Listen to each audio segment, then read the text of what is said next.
title is a little bit clickbaity, yeah, but like, what about it? I mean, if you have actually seen Vamps 2004, also known as Sister Vampires, in Canada, that is currently streaming on Tubi by Steve Lustgarten, then I love you. But if you haven't, it's a truly clickbait. I mean, I know majority of people have not seen this film, especially vampire lovers. So let's get right into it.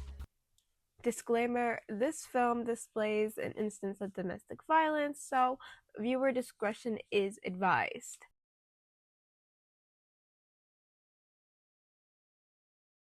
Like I said, Vamps is a 2004 film released on August 24th, which was a few days ago. I was supposed to be posting it on that day. I'm actually filming on August 24th. Like, it's August 24th right now. But by the time anybody who is seeing this, it's not that day. But I'm around its birthday, so I'm close enough to its 20th birthday, okay?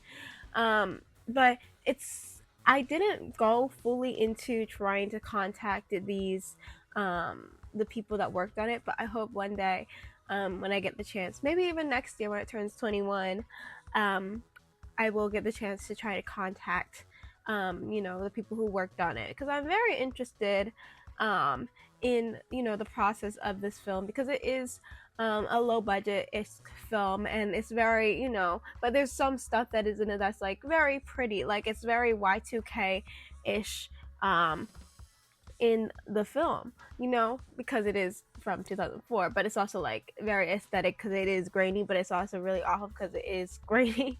So it's that mixture of like, it has that nostalgia, which I mean, I don't have nostalgia for it, but it's still there because it's like, the Y2K feel, you know what it is, you get how I feel. I just wanted to talk about it because I mean, I like this film a lot.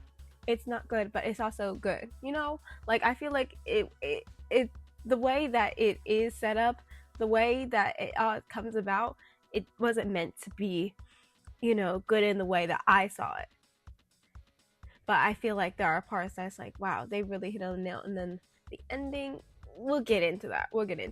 So the movie begins with the rain pitter-pattering on the early 2000s California, and sister vampires blast across the bottom of the screen, and I'm like, it's not called that to me. I know it's for the Canadians. The Canadians, they call it Sister Vampires. I don't like the title. I don't like that title. I like Vamps with a Z at the end. It's kind of like Brats. Of course, we meet a few characters. Lilith. You see that the first conflict is that Lilith, she's eating this man. She's eating this man right here. She's a vampire. She's gonna be eaten. Which, of course, I think this, most definitely this movie took influences from the movies of the vampire movies of that era, such as, and most importantly, Queen of the Damned, because of the way that the gore is set up, and because of the they maybe wanted to bank on that black woman vampire who's eating people like that. I saw the vision, and you know what, it is better than Queen of the Damned. Okay, listen. The story is better than Queen of the Damned. The music, if they could have put Queen of the Damned music, no, it wasn't good. The music wasn't good. It was generic. It's like literally the only thing that we're here for in Queen of the Damned is Aaliyah. Literally every scene with Aaliyah, and the music in Queen of the Damned. Where's the story at? There was no story. It didn't even relate to that book. We don't even want to. We can't even get into it. But yeah, so she kills this man. She eats him. She's out here, eating him. And then she has to go away, run away from the crime, because the cops come. One of the cops has a wife. Her name is Eve. She is very, very important to the story. Eve is literally, she's out here. She was out here, being with some white guy, putting her makeup on and everything like that. She's having an affair with him. It's all cool because her husband was that cop. Okay, her husband was that cop. Basically, he puts his hands on her. You call this living? I mean, no movies, no dinners out, no vacations, nothing. This isn't living, Keith, it's existing. Besides, I need to make something for once out of my sorry-ass life.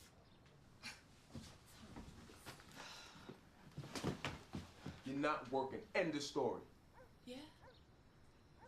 And what are you gonna do, big guy? Huh? Hit your wife? Again? You know, the total tonal shift from that scene, it was kind of very serious, to the scene with Dennis. All right, where you at? The right end. Okay. All right, I see the right end.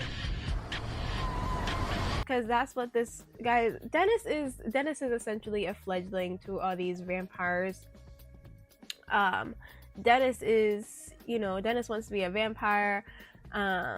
Dennis is like, and then Lilith is like saying, you know, don't tell the vampire mommy that I was out here eating people, because the true conflict is that, you know, their first conflict is that, you know, they want to eat people, they want to, you know, they want to actually eat the people, not have like cold blood, you know, they want to have fresh meaty blood, but they don't want to, you know, die or get caught or anything like that. So that's why Delilah, that's the vampire mommy's name, Delilah, is like, you know, basically like, you know, I know that you went out and stuff like that, you know, don't be doing that and stuff, basically. But Delilah then comes with the plan. Basically, they're going to give, hear me out, okay? Listen to me, hear me out. I wasn't the one that wrote this, okay? She basically said that we're gonna basically lure men in to give them massages, but instead of massages, we gonna kill them. But it's kind of slay, you know, if you looked at it. If you were to have seen it, you'd be like, okay, I get it, because you're just looking at her beauty and you're like, yeah, that makes sense. It does make sense. That's actually just a common trope in vampire stuff, you know, using your wiles to essentially, you know, lure men in, and that's what they do.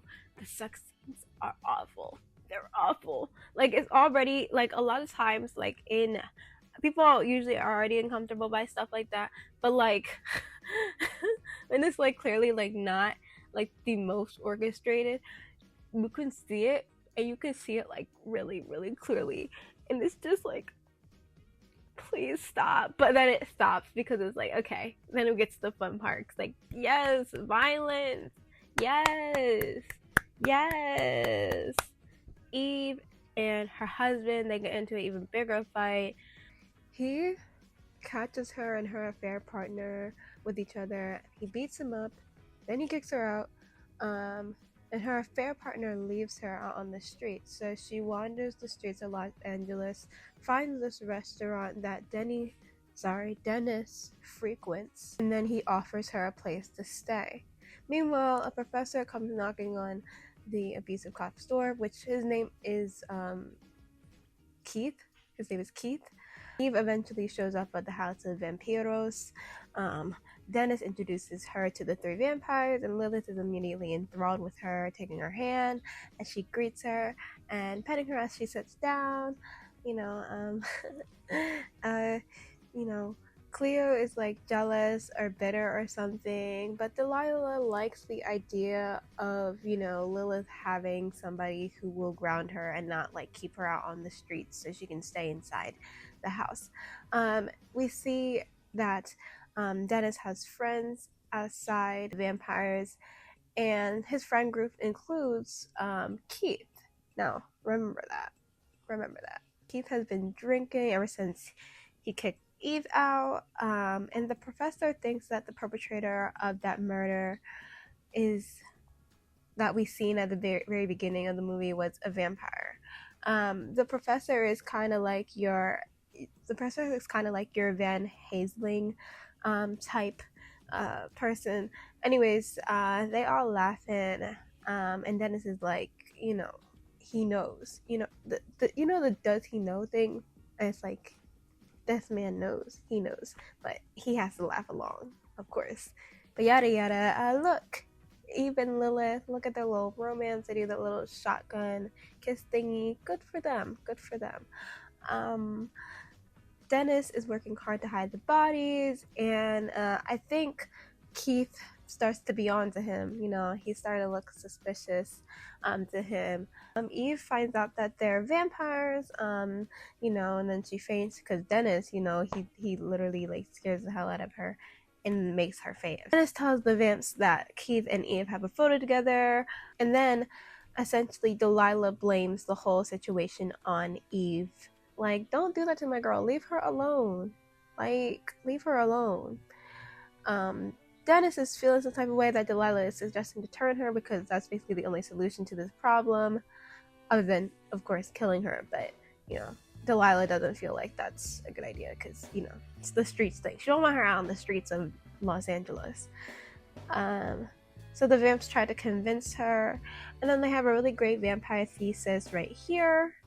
Eve, time isn't what you think it is. You look at time as minutes, hours, days, years, but that is all imaginary. Imaginary. So if I quit imagining hours and days, then I'll live forever? You'll be awakened by the touch. The being that you think of as yourself is merely a substrate of a greater reality. You'll be able to see the unseen, and your whole idea of life will change. But after rewatching, it kind of sounds like the guy who turned that lady into a tree with his eyes. They all talk a little bit about their origins, with Lilith being the youngest, obviously, and Delilah being the oldest, obviously. So, yeah. She tells her she must decide whether she wants to be turned or essentially, you know, die by tonight. And also connecting emotionally with Lilith here, which I'm sorry, again, just watch this whole scene. Death is life, sweetie. Just think of that. Death is life. Mm-hmm. And life is death. Not really much of a choice then, is it? Eve, I love you. Say yes. Like, no words. Like, we love a romantic vampire thesis too. I really do love the adding of the romance to the gothic. But yeah, that all goes downhill because Dennis is a snitch. Like, this man is so unserious. It is crazy. And her fate's decided. The body bag scene is so scary. I was like, what? I was like very confused when I first saw it because I was like, oh, did she actually die? But then I noticed, oh, it's just a representation of, you know, death itself. You know, not true death, just death itself. But also, I mean, you'll see in a second. But, you know, before we even get to that, you know, the last 20 minutes, they're just the most strangest, weirdest, oddest. Like, why? Why did we end it like this? Sensual sex scene. It's just, you know, the men trying to lower the women this time, you know, it's sort of reversal, but it's weird. It's like, I feel like the thesis of it, you know, was trying to go after these predatory men and stuff like that, the predatory ones and stuff like that, the ones that want to exploit women and stuff like that. Type thing.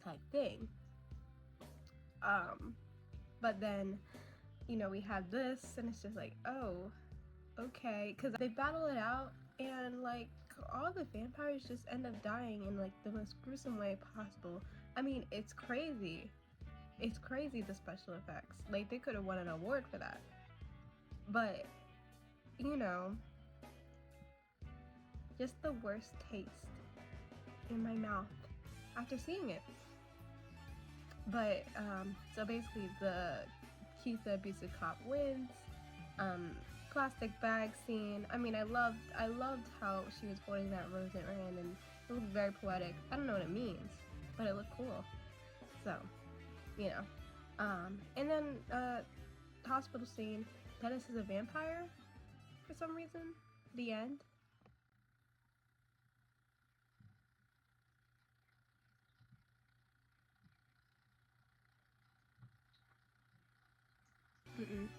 We have to rewind that, flash it back, flip it and reverse it.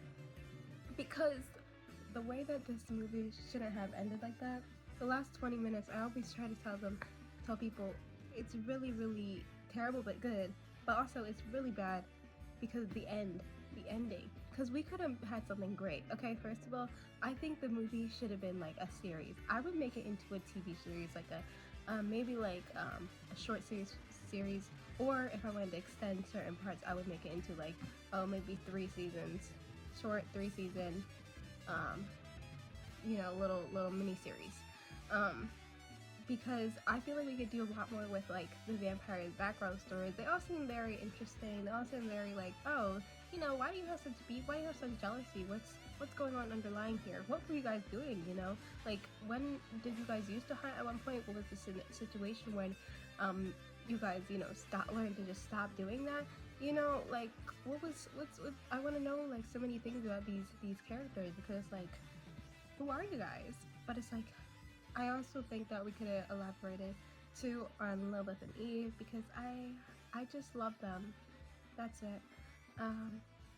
Also, I do think it was cool with their little the Dennis having this betrayal, because he is portrayed as a character who is like very goofy guy, very you know, funny man, you know, very you know, comedy, the comic relief of the movie.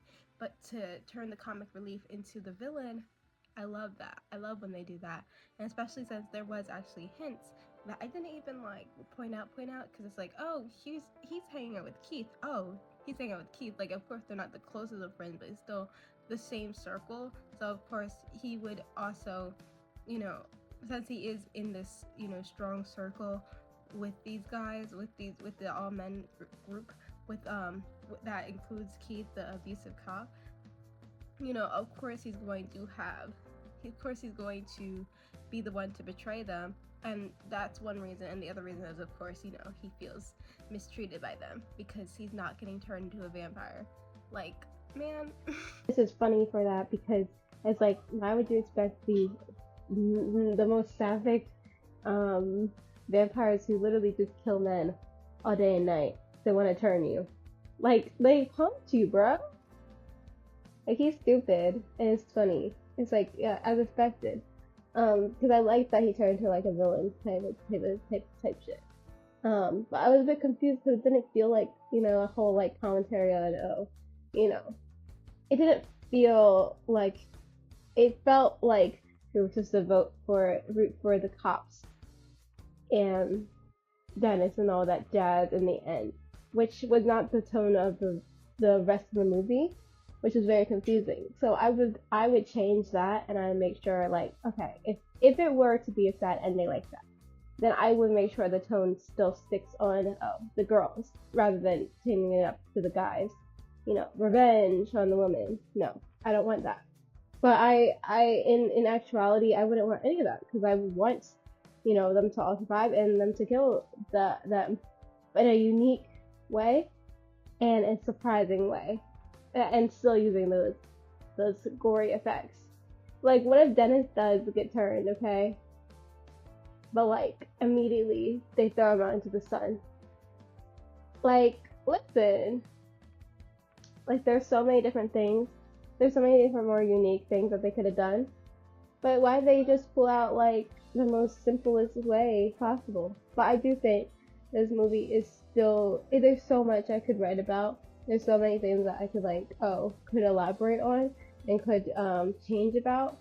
And I think that makes it great because it's still inspirational. It gives you inspiration, and yeah. Well, I think there's something wonderful about finding pieces of the past, especially ones unique when it's presented. Accidental or not, this stuff is monumental.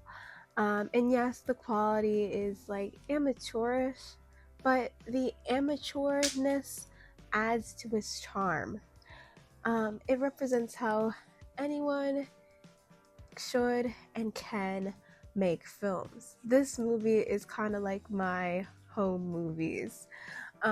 Y'all is low budget, black, sapphic vampires, like from the early 2000s. Like, of course, is inspirational to me. And of course, the bad ending clearly made me more inspired to create better and more beautiful stories, improve upon what was done in the past, and elevate on themes and topics that may not have been given as much grace as before. So if you watched all this video and you have yet to have watched this movie, take a look at that good 2000s horror aesthetics, Afro Yuri, crazy gore effects, and most especially Lilith. Like, I love you.